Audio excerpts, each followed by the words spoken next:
Bonsoir, bienvenue au des Peupliers, où nous allons vous présenter un ensemble de textes.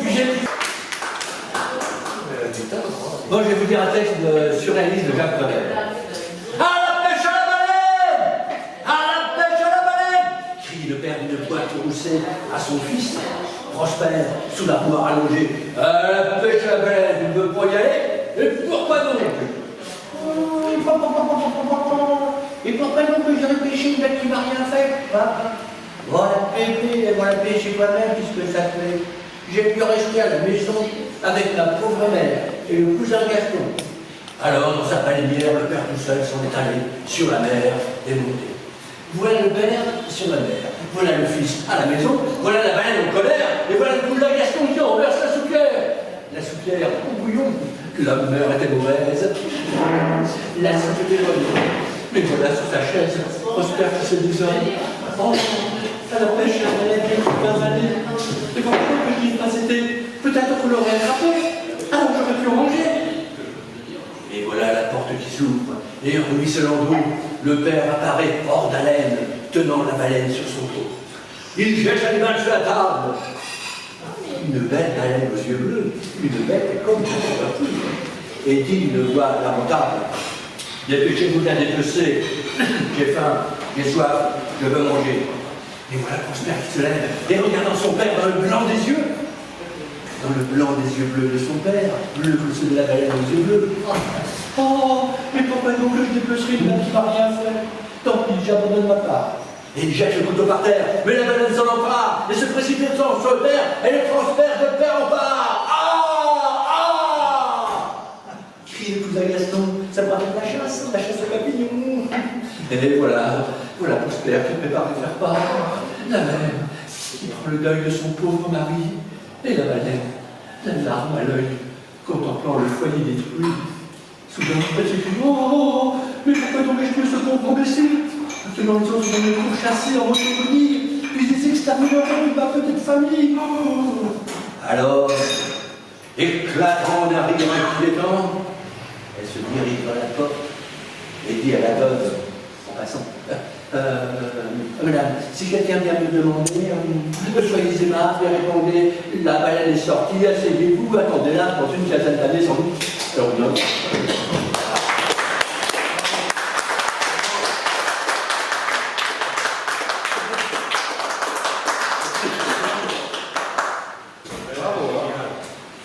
De Jacques Prévert, je suis comme je suis. Je suis comme je suis. Je suis faite comme ça. Que voulez-vous de plus? Que voulez-vous de moi? Je suis faite pour plaire et il n'y peut rien changer. Je suis comme je suis faite comme ça. Que voulez-vous de plus? Que voulez-vous de moi? Mes talons sont trop hauts, ma taille trop cambrée, mes seins beaucoup trop durs et mes yeux trop cernés. Et puis après, qu'est-ce que ça peut vous faire? Je suis là pour vous plaire et il n'y peut rien changer. Je suis comme je suis faite comme ça. Que voulez-vous de plus? Que voulez-vous de moi?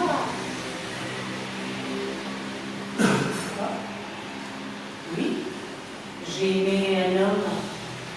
Oui, un homme m'a aimé. Comme seuls les enfants savent aimer, aimer, aimer. Mais pourquoi me questionner? Je suis là pour vous plaire et il n'y peut rien changer. Je suis comme je suis faite comme ça. Que voulez-vous de plus? Que voulez-vous de moi?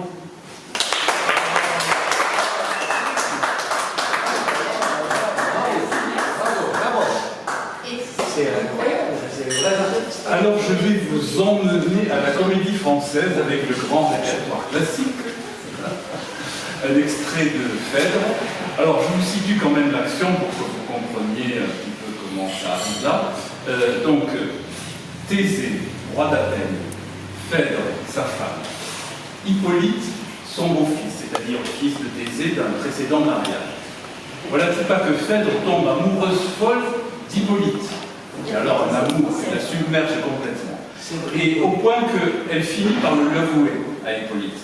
Hippolyte qui reste pétrifié par cette révélation. Alors, du coup, Phèdre prend peur et elle a peur que Hippolyte n'aille la dénoncer auprès de Thésée.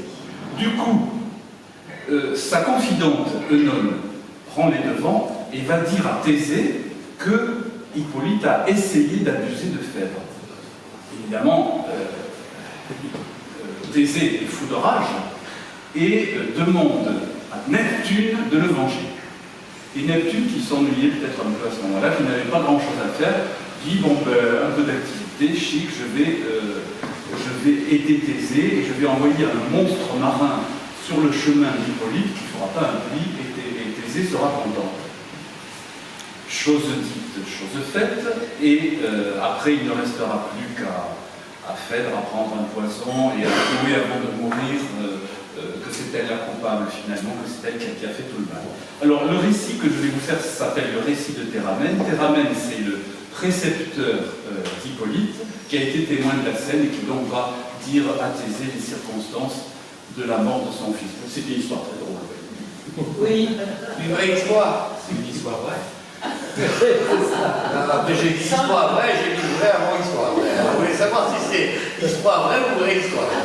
Alors, vous comprendrez. Ah oui, après. Alors, voilà le récit que Théramène fait à Thésée. À peine nous sortions des portes de Trézène, il était sur son char. Ses gardes affligés imitaient son silence auprès de Béranger. Il suivait tout pensif le chemin de Mycène.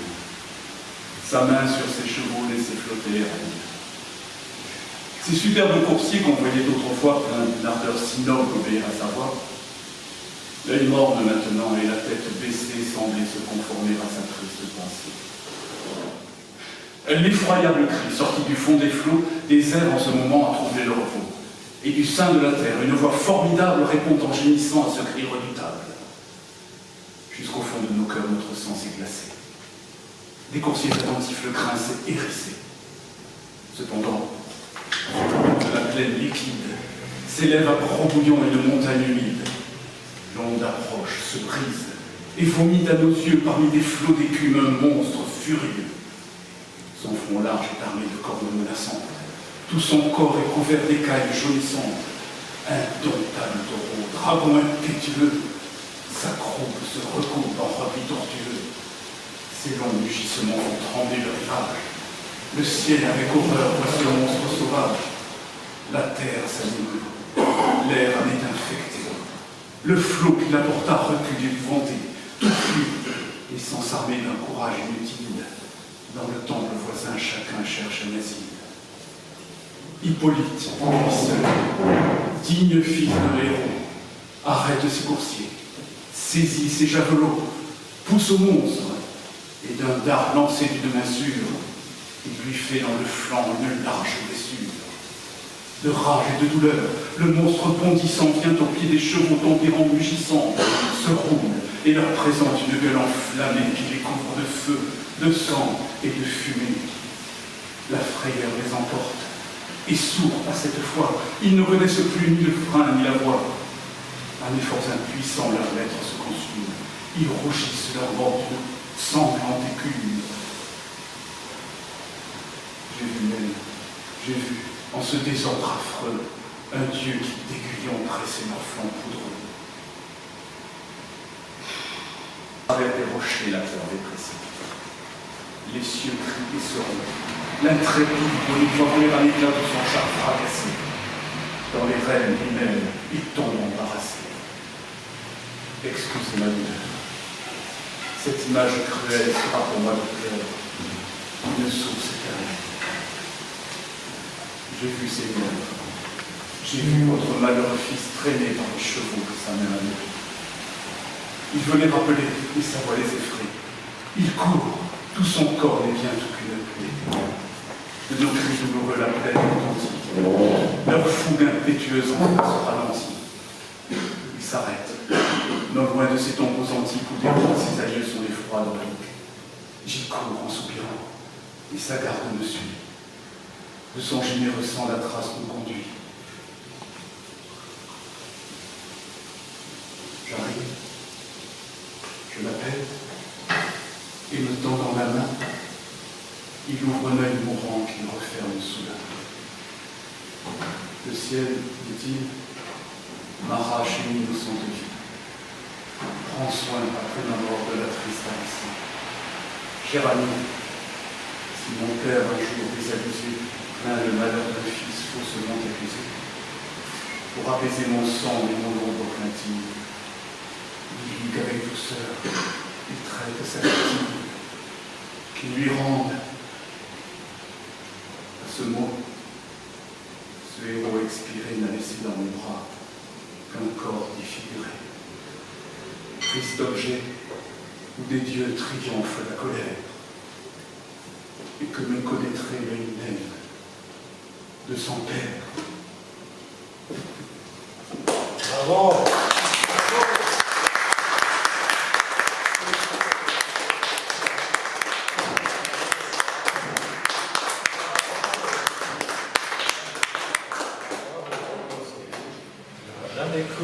J'ai parlé d'une baleine, on parlait d'un cheval.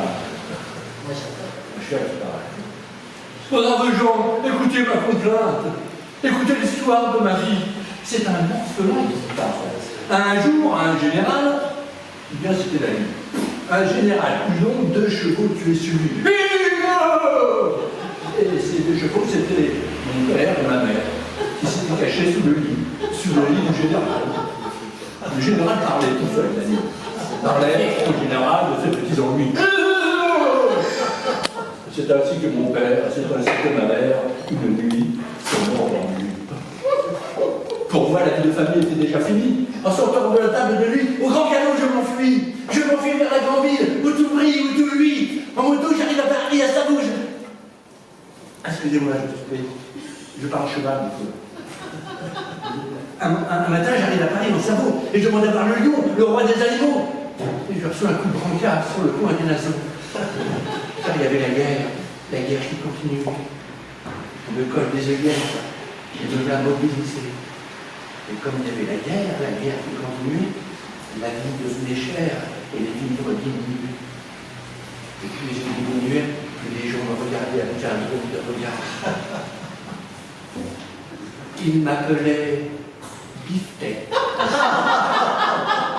Moi, je vois c'est un petit nom, c'est un nom.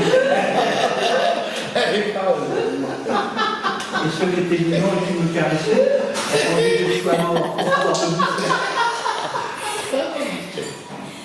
Une nuit dans l'écurie, une nuit où je dormais, j'entends un drôle de bruit. Une voix que je connais. C'était le vieux général. Il revenait comme un revenant avec un vieux commandant et il parlait tout doucement. Assez de riz à l'eau. Maintenant, nous voulons manger de l'animaux. Et qu'elle lui mette dans son appel une aiguille de follow. Alors on sort le pique un tour, comme un tour de chevaux de bois, et sortant de l'écurie, au grand galop, je m'enfuis dans les bois. Et maintenant, je suis vivant, et le vieux général est mort. Il est mort dans son lit, mort de sa belle mort. Moi, je suis vivant, c'est le principal. Bonsoir, bonne nuit, bon appétit, mon général.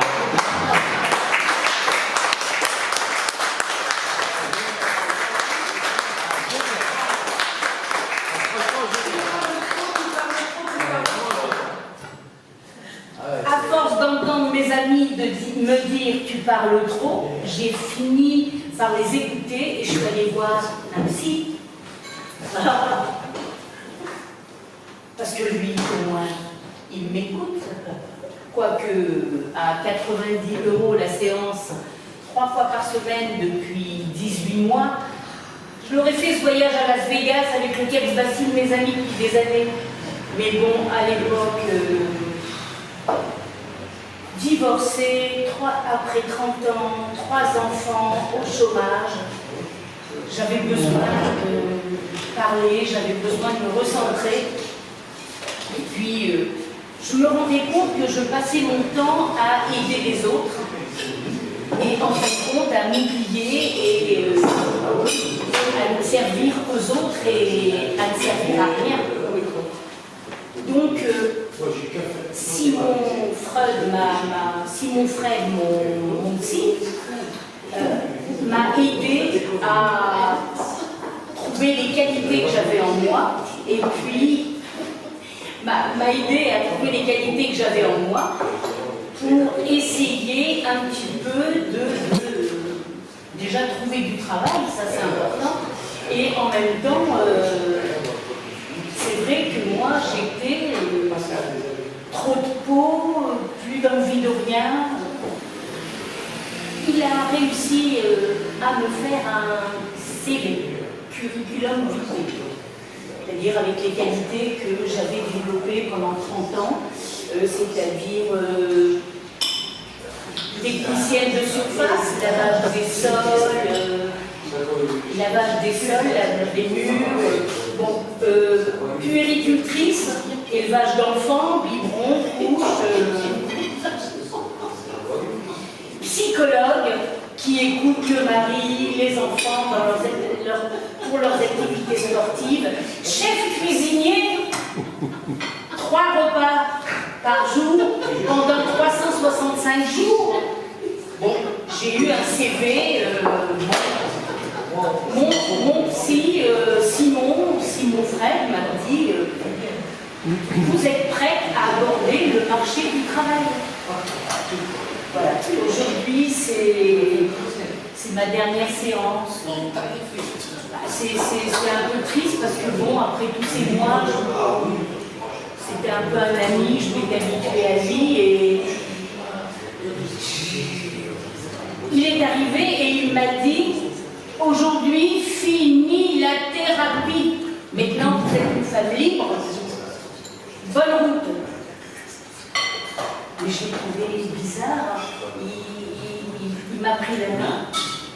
Il s'est agenouillé là. Il ne voulait plus me lâcher la main. Je ne comprenais pas. Il m'a mis une bague et il m'a demandé en mariage. Oh,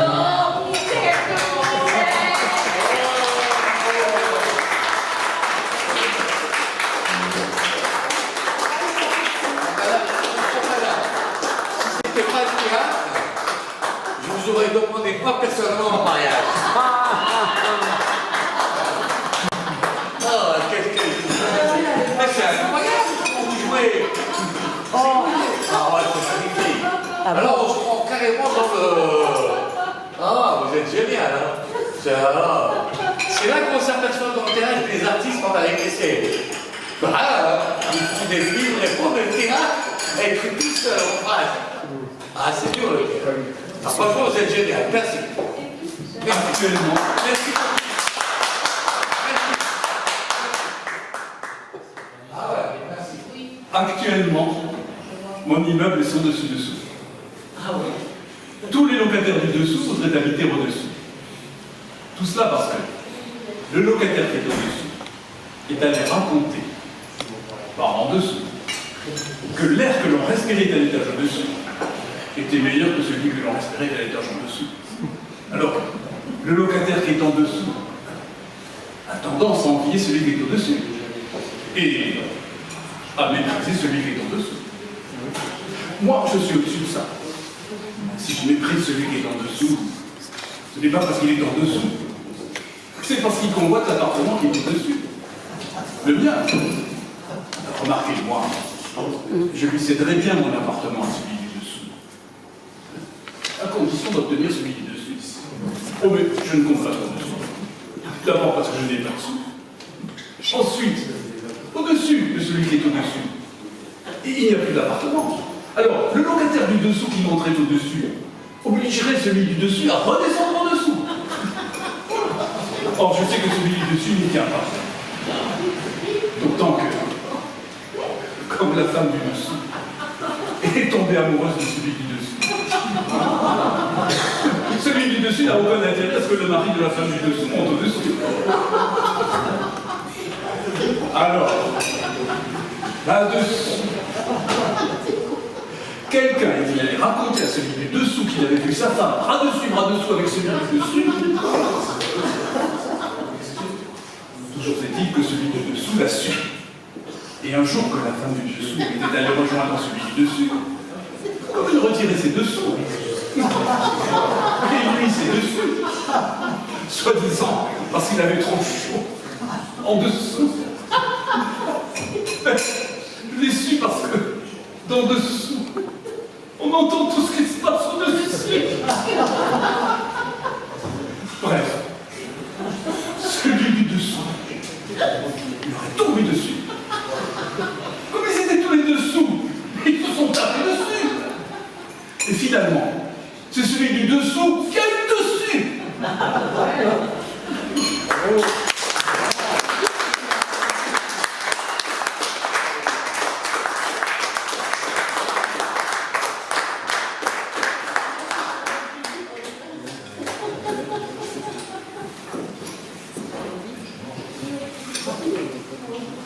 Moi, je joue du violon, disait l'un.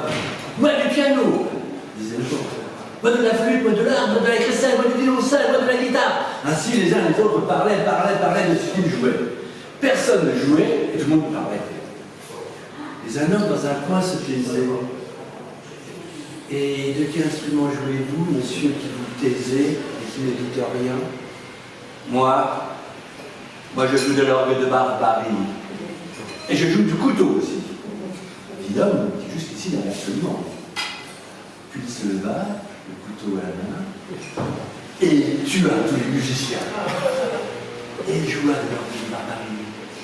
Et sa musique était si vraie, si jolie, si vivante, que la petite fille du maître de maison sortit de dessous le piano, où elle s'était couchée, endormie par l'ombre. Et elle dit: ah, moi j'ai joué à la chasseur. J'ai joué avec un seau, j'ai joué avec une pelle, j'ai joué avec mon petit frère, j'ai joué avec ma petite sœur, j'ai joué au ballon, j'ai joué avec une poupée, mais maintenant c'est fini. Maintenant je vais jouer de l'orgue de Barbarie et je vais jouer à l'assassin. Et l'homme prit la petite fille par la main et ils s'en allèrent dans les villes, dans les maisons, dans les jardins et ils tuèrent le plus d'hommes possible. Après quoi, ils se marièrent et ils eurent beaucoup. Et genre beaucoup d'enfants, oui, mais le premier a pris le violon, le deuxième le piano, le troisième la guitare. Et je veux dire, parler, on n'entendit plus la musique, et tout qui va recommencer.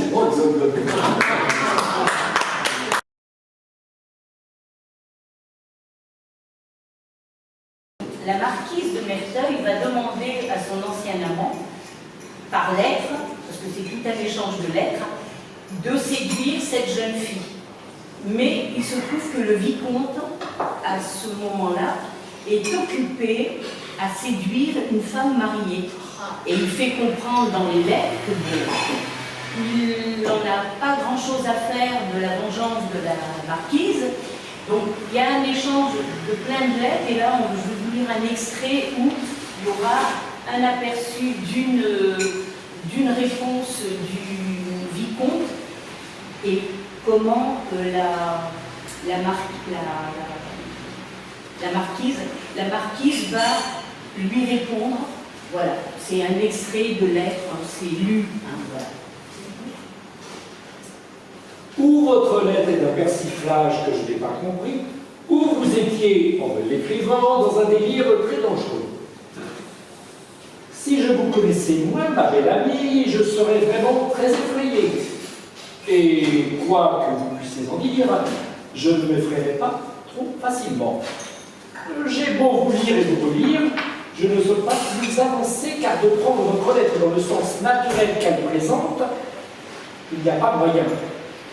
Qu'avez-vous donc voulu dire? Vicomte, que vos craintes me causent de pitié. Combien elles me prouvent ma supériorité sur vous. Et vous voulez m'enseigner, me conduire? Ah, mon pauvre ballon, quelle distance il y a encore de vous à moi. Au vrai vicomte, vos conseils m'ont donné de l'humeur. Je ne puis vous le cacher. Et qu'avez-vous donc fait que je l'ai surpassé 1000 fois? Vous avez séduit, perdu même beaucoup de femmes. Mais quelles difficultés avez-vous eu à vaincre? Quels obstacles à surmonter? Où est là le mérite qui soit véritablement à vous? Une belle figure, pure effet du hasard, des des grâces que l'usage donne presque toujours, de l'esprit à la vérité, mais auquel du jargon suppléerait ton besoin. Une impudence assez louable, mais peut-être uniquement due à la facilité de vos premiers succès. Si je ne me trompe, voilà tous vos moyens. Car pour la célébrité que vous avez pu acquérir, vous n'exigerez pas, je crois, que je compte pour beaucoup l'art de faire naître ou de saisir l'occasion d'un scandale. Croyez-moi, vicomte, on acquiert rarement les qualités dont on peut se passer. Et quand m'avez-vous vu manquer à mes principes? Entrer dans le monde où, fille encore, j'étais vouée par état au silence et à l'inaction, j'ai su en profiter pour observer et réfléchir. Tandis qu'on me croyait étourdie ou distraite, je recueillais avec soin ce qu'on cherchait à me cacher. Je n'avais pas 15 ans, je possédais déjà les talents auxquels les politiques doivent leur réputation.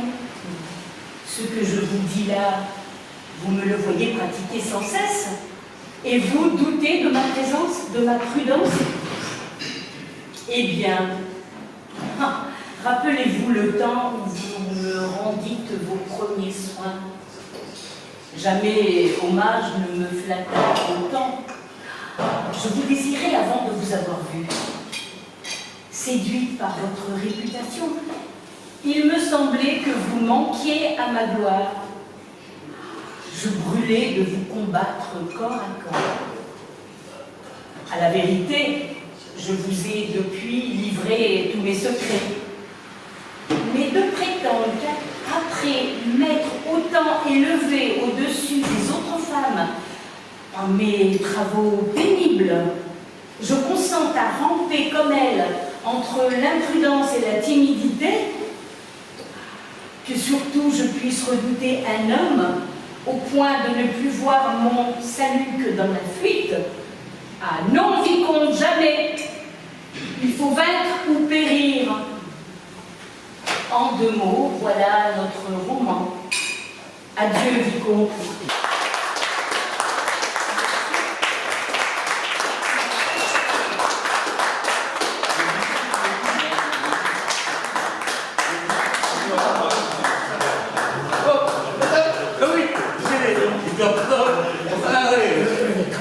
Il croit que là, il rigole.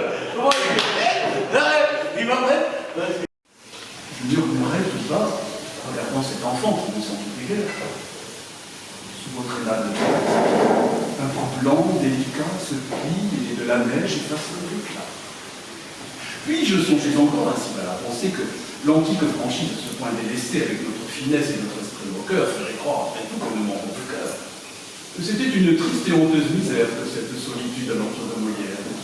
Et qu'il est pourtant temps, comme dit la chanson, de sortir de ce siècle, d'en avoir raison. Car à quoi comparer cette scène en mouvement et l'effroyable honte où la muse est tombée? La lâcheté nous bride et les sourds en disant que sous ce vieux soleil tout est clair à présent.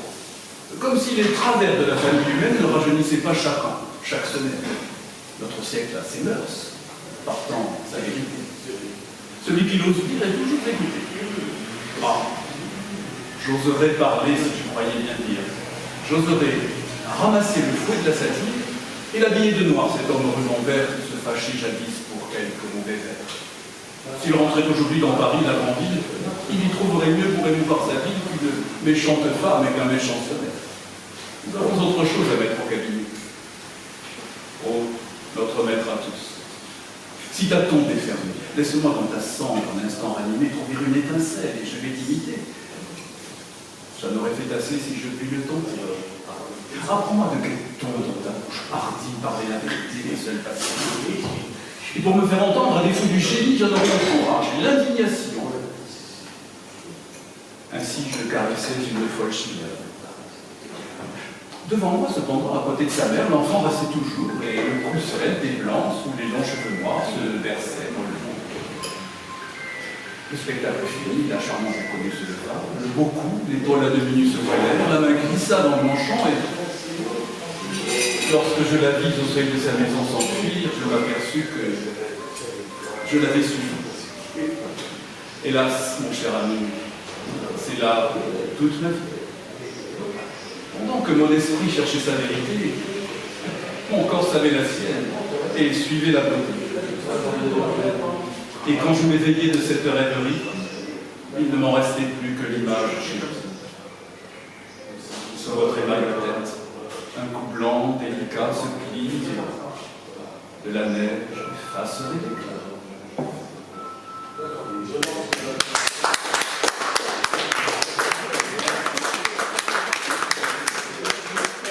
Moi, je vais signer un texte. Un texte engagé politiquement. Il y a des fois, on va voter, des fois, on ne sait pas pour voter. Peut-être, je vais vous dire, il a prévu de clarifier les choses. Chasser les incertitudes qui arrivent à nos pays. Donc, ça ne marche pas toujours. Mais il faut écouter le texte attentivement. Les ouvriers de Bonada sont des arrières de Lausanne et une pause de Pommelet. Les débolistes de Bonada se sont en train de l'épaule de Pommelet, soit dirigeablement du carabule, pour amorcer une menace contre les ouvriers de Bonada. Après, finalement, c'est-à-dire avec l'habitude au contrat. Et après avoir momentanément et par engagement secret, neutralisé les ribogènes de Bédiac qui se situe sur le flanc du col de Belay, qui couvre tout le pays des ouvriers de Bonada et la partie nord-ouest du curitaire de l'épaule de Pommelet. Au-delà du campus vestibule. La situation, naturellement, n'est pas toujours aussi simple. Car les Oménés de Bonada sont même traversés par 4 courants. Ce sont les Nocoménés de Bonada, les Odoménés de Bonada, les Orodoménés de Bonada et les Oménés de Bonada. Ces 4 courants ne sont pas en fait des bases. Et c'est contre cas reste subtilise, comme on pense bien, suivant les circonstances. C'est bien que l'opinion des Nocoménés de Bonada est une opinion moyenne. Et on ne trouverait pas 10 Nocoménés de Bonada qui la partagent. Peut-être même pas 3. Quoique, certains acceptent de se tenir quelques instants pour la facilité, non certes du gouvernement, mais du recensement de l'opinion qui a lieu 3 fois par jour. Quoique pour certains, cela soit trop peu. Est-ce que pour d'autres, peut-être utopique, le recensement de l'opinion du matin de samedi soir serait pratiquement suffisant. Il y a également les opinions franchement d'opposition, en dehors des Obogos, des Bomédés de Bonana. Ce sont celles des Rodogos, des Bomédés de Bonana, avec lesquels aucun accord n'a jamais pu se faire. Sauf naturellement sur le droit à la discussion, dont ils usent plus longuement qu'une Bomédé de Bonana, dont ils usent intarissablement.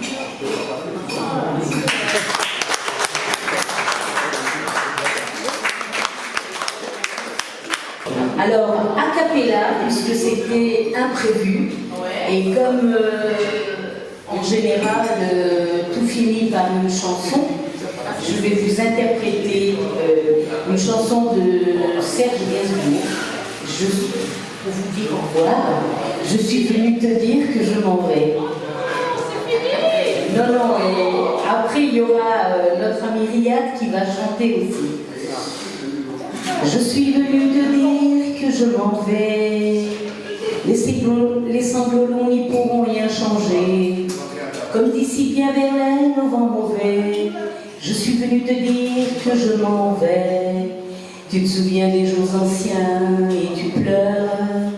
Tu gémis, tu frémis à présent qu'à sonner l'heure. Les adieux à jamais. Oui, je suis au regret te dire que je m'en vais, mais tu m'en as trop fait. Je suis venue te dire que je m'en vais. Les souvenirs n'y pourront rien changer. Comme d'ici bien Verlaine au vent mauvais, je suis venue te dire que je m'en vais. Tu te souviens des jours anciens et tu pleures. Tu gémis, tu frémis à présent qu'à sonner l'heure. Les adieux à jamais, oui je suis au regret te dire que je m'en vais. Mais je t'aimais, oui mais je suis venue te dire que je m'en vais.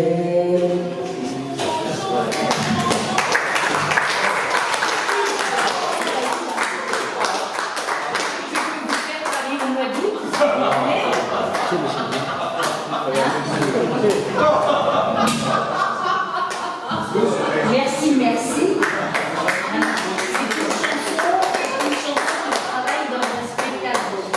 Peut-être qu'il y aura des idées, de m'expliquer à l'avance. Voilà. Il n'y a pas de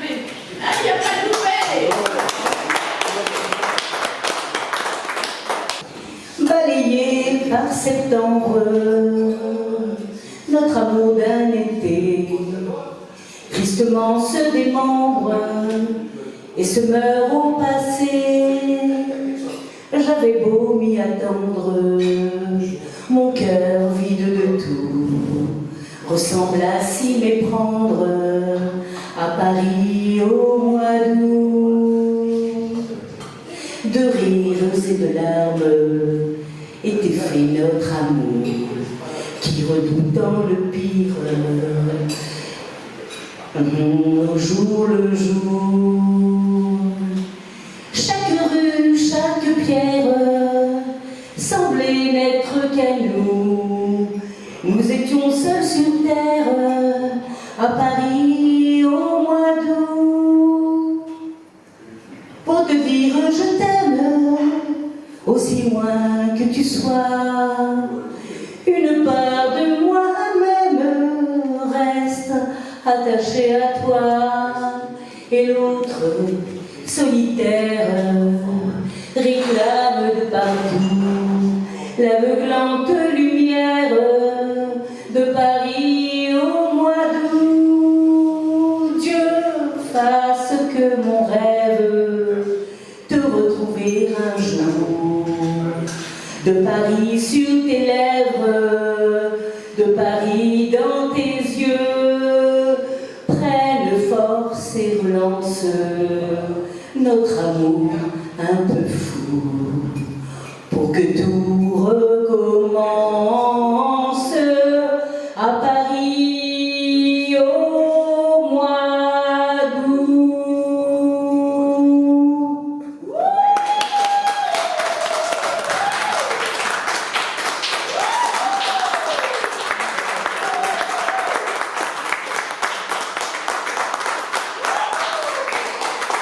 Alors maintenant, c'est une chanson de Kurt Weill, des années 30, qui est extrait d'une opérette, un film musical qui s'appelle Marie Galante, de 1929.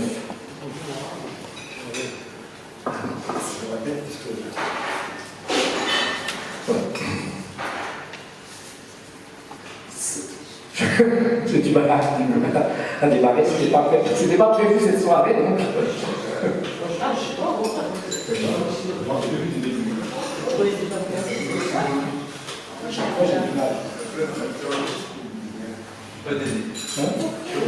Non, c'est presque au monde, ma barque vagabonde, errant au gré de l'onde,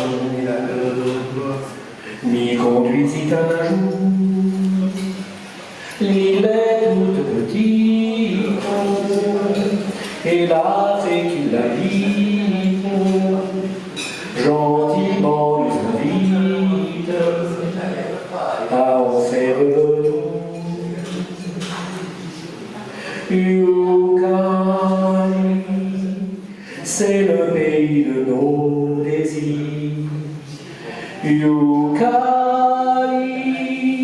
c'est le bonheur, c'est le plaisir.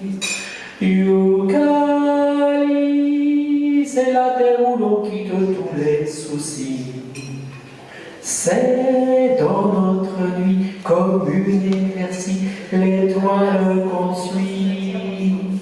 C'est Yukari, Yukari, c'est le respect de tous les vœux échangés. Yukari, c'est le pays des beaux amours partagés. C'est l'espérance qui est au cœur de tous les humains. La délivrance que nous attendons tous pour demain. Yukari, c'est le pays de nos désirs. Yukari, c'est le bonheur, c'est le plaisir. Mais cette année, une folie, il n'y a pas de Yukari. Mais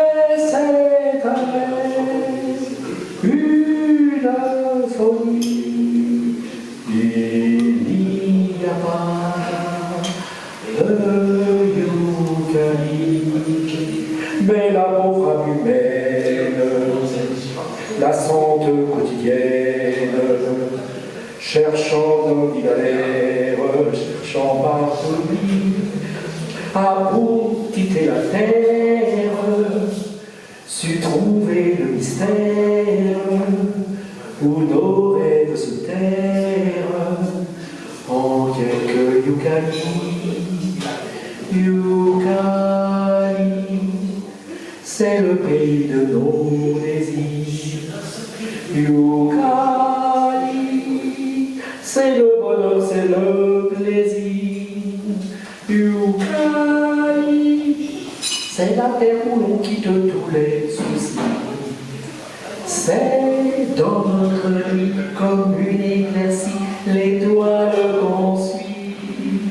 C'est Youkali, Youkali, c'est le pays des beaux âmes partagés. Youkali, c'est le respect de tous les vœux échangés. Mais c'est un rêve, une folie, il n'y a pas de Youkali. Mais c'est un rêve, une folie, il n'y a pas de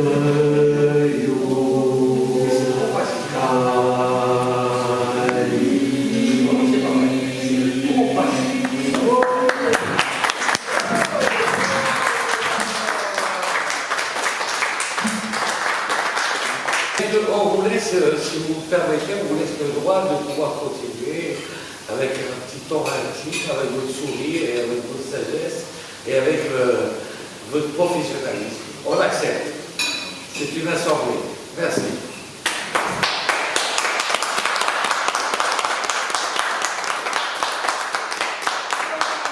Vous êtes génial.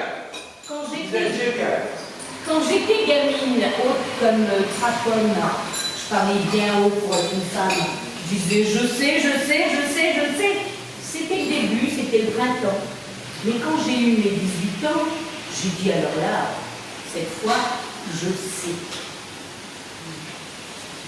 Et maintenant, en pensant un petit peu à hier, je regarde la terre où j'ai fait les 100 coups. Et je ne sais toujours pas comment elle tourne. À 25 ans, je savais tout. L'amour, les fleurs, la vie, l'argent, les hommes. Ah, l'amour, oui, je pensais avoir tout vécu. Au milieu de ma vie, j'ai encore appris. Oh, ça tient en 3-4 mots. Le jour où quelqu'un vous aime, il fait très beau. Il fait très beau.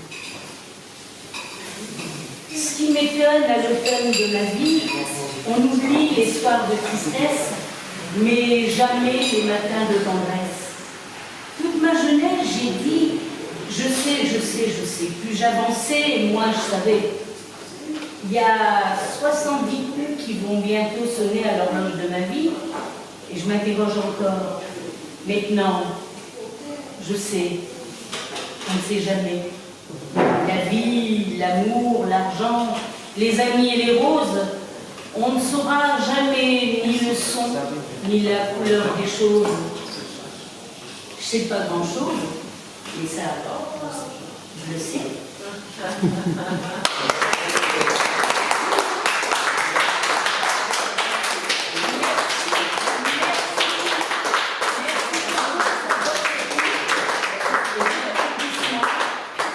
En espérant que vous ayez passé une soirée agréable et de découverte aussi pour certains textes. Voilà. Bon, merci beaucoup.